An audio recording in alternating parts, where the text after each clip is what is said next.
Cyberpunk 2077 reveals its first expansion, PlayStation 5 is getting some new accessories, and is Naughty Dog teasing its next franchise? All this on today's GameSpot news.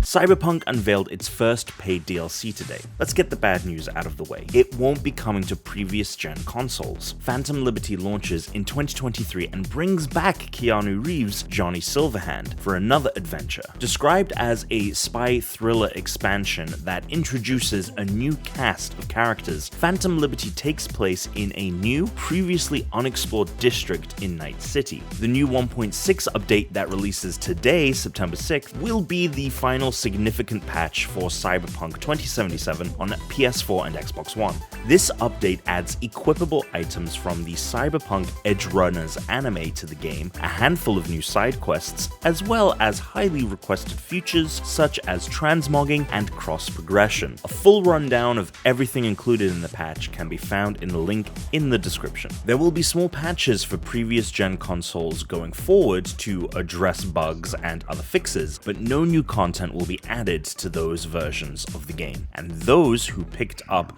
the limited edition bundle for Xbox One at launch will receive a reimbursement for the expansion in the form of Microsoft Store credits. Between now and the Phantom Liberty DLC, CD Projekt Red also promised some other long-requested adjustments, such as changes to police behavior and car combat to come in future updates.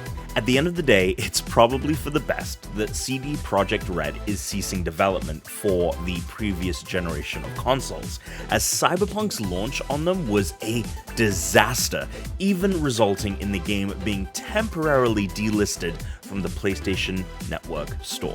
Speaking of PlayStation, the PlayStation 5 is getting a camo makeover. Sony has revealed a new set of designs for its PS5 hardware, DualSense controller and Pulse 3D headset, which it calls the Grey Camouflage Collection. Unlike the default white model PS5 or its more vibrant selection of console cover plates, this design will wrap the console in a camouflage design that makes the device great for grabbing someone's attention and hiding it in case a war breaks out on an overcast day. Sony says that pre-orders will begin on September 15th, with the DualSense wireless controller and PS5 console covers launching globally on October 14th. The Grey Camouflage Pulse 3D headset will arrive later in December. If you've been playing The Last of Us Part 1 on your PS5, keep an eye out for a specific Easter egg that has fans thinking it's a tease for Naughty Dog's next game. Some new art has cropped up in the remake that isn't in the original game. The art shows a number of fantasy images, one of which shows a warrior facing a fire-breathing dragon, another showing some kind of snake-like beast wrapped around what looks to be a triangular-shaped moon, and another showing a horned Pegasus. This wouldn't be the first time that Naughty Dog has teased one of its future titles in its games. When Uncharted 3 launched in November 2011, fans quickly spotted a newspaper clipping referencing The Last of Us, which was announced the following month. Fans also speculated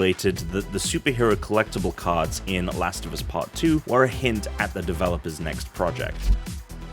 And that is it for today's GameSpot news. What did you think of today's Cyberpunk updates? Do you think you'd be into a fantasy Naughty Dog game? Let us know in the comments below, and we'll see you here tomorrow for more GameSpot news.